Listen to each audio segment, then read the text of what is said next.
नमस्कार। Super India news TV में आपका स्वागत है। मैं हूं राजेश आर्य। आइए देखते हैं आज का विशेष समाचार। संदेह के बीज बोने की कोशिश, चुनाव प्रक्रिया को लेकर उठ रहे बेजा सवाल चुनाव आयोग को बदनाम करने का काम कर रहे हैं।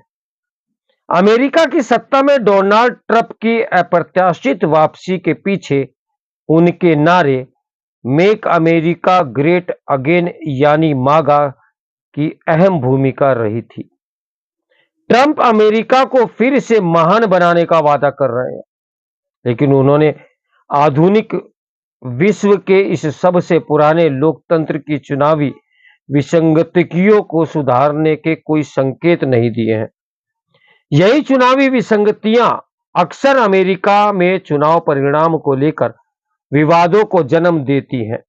यहां तक कि ट्रंप भी इस चुनावी प्रक्रिया पर सवाल उठाते रहे हैं, लेकिन उनके सत्ता संभालने के बाद भी इसमें सुधार के कोई आसार नहीं दिख रहे हैं। अमेरिकी चुनाव प्रणाली की सबसे बड़ी विसंगति तो यही है कि उसका कोई मानकीकरण नहीं है। इस मोर्चे पर उसे विश्व के सबसे बड़े लोकतंत्र भारत की चुनाव प्रणाली की ओर देखना चाहिए। अमेरिका में कोई संघीय चुनाव प्राधिकारी संस्था भी नहीं है जो पूरे देश में चुनाव प्रक्रिया का एक समान नियमन कर सके। इसके उलट भारत में राष्ट्रीय चुनाव कानून के साथ ही भारत निर्वाचन आयोग जैसी केंद्रीय चुनाव प्राधिकारी संस्था भी है जो संवैधानिक अधिकारों से सशक्त है। इसके अलावा भारत में देश के सभी निर्वाचन क्षेत्रों में एक ही विधि से मतदान कराने के लिए इलेक्ट्रॉनिक वोटिंग मशीन यानी ईवीएम जैसी व्यवस्था भी है। ये मशीन कम पढ़े लिखे लोगों के लिए भी उपयोगी होने के साथ ही कुछ ही घंटों में परिणाम का आकलन करने में सक्षम है। अमेरिका में चुनाव प्रक्रिया अस्त व्यस्त और अराजक है। विभिन्न राज्यों में मतदान से लेकर मतगणना को लेकर अलग अलग व्यवस्थाएं हैं। हर काउंटी के भी अपने चुनाव कानून हैं जो अलग अलग तरीके से मतदान प्रक्रिया को संचालित करते हैं। कई जगहों पर मतपत्र की व्यवस्था है जहां मतदाताओं को अपनी पसंद दर्शाने के लिए मार्कर दिया जाता है। वे चुनाव चिन्हों का उपयोग नहीं करते। कुछ कंट्री में मतपत्रों के साथ एक मशीन के माध्यम से अपनी पसंद को दर्शाने का प्राविधान है। वर्ष 2000 तक मतदाताओं से उनकी पसंद के प्रत्याशी के नाम पर पंच करने के लिए कहा जाता था। इससे भी अजीब यह लोग कि कहीं लीवर पंच करके भी मतदान की व्यवस्था रही है। कुछ समय पहले तक पंच करने को लेकर भी राज्यों में अलग अलग व्यवस्था थी। टेक्सास में बैलेट को इस तरह पंच करना अनिवार्य रहा कि उसमें पूरा छेद हो जाए। अगर इसमें कुछ कमी रह जाती तो मत की गिनती नहीं होती। उसके उलट फ्लोरिडा में बैलेट को पंच करने की व्यवस्था अपेक्षाकृत उदार रही, जहां आंशिक चिन्ह से भी काम चल जाता था। इसी को लेकर 2000 के चुनाव में जॉर्ज बुश जूनियर और अल गोर के बीच चुनावी लड़ाई अदालत की देहरी तक पहुंच गई थी और अंतिम निर्णय आने में कई दिन लग गए थे। इस वाक्य के करीब 25 साल गुजर जाने के बाद भी अमेरिका में चुनाव सुधारों की दशा में कोई खास प्रगति नहीं हुई। जो संस्थाएं अस्तित्व में भी आई तो उनकी भूमिका सलाहकार के रूप में ही सीमित होकर रह गई है।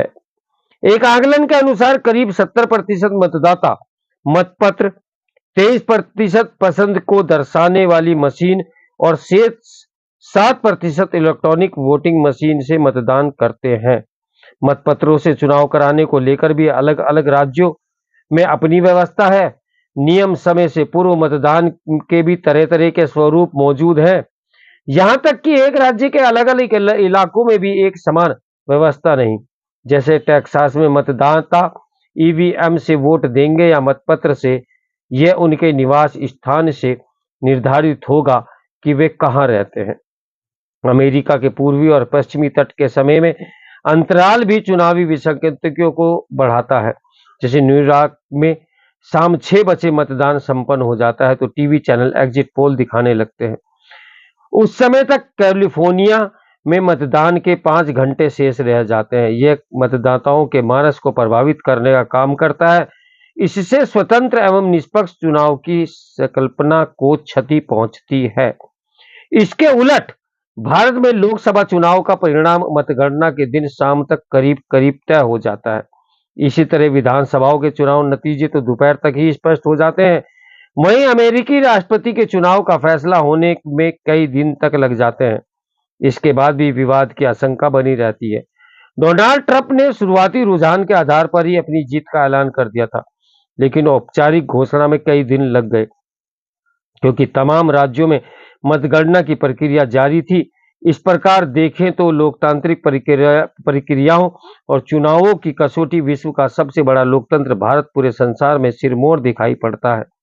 इस मामले में अमेरिका हमसे मीलों पीछे और उसे भारत की बराबरी करने में न केवल बहुत समय लगेगा, बल्कि उसके लिए बहुत प्रयास भी करने पड़ेंगे।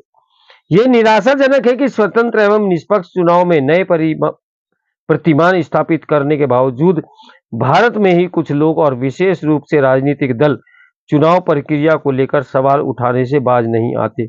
इसके लिए कभी मतदाता सूची और कभी मतदाता पहचान पत्रों के दोहरे क्रमांक के मसले उठाए जाते हैं। तो मेरे साथ बने रहे सुपर इंडिया न्यूज टीवी की ब्रेकिंग न्यूज के लिए। नमस्कार, मैं हूं राजेश आर्या।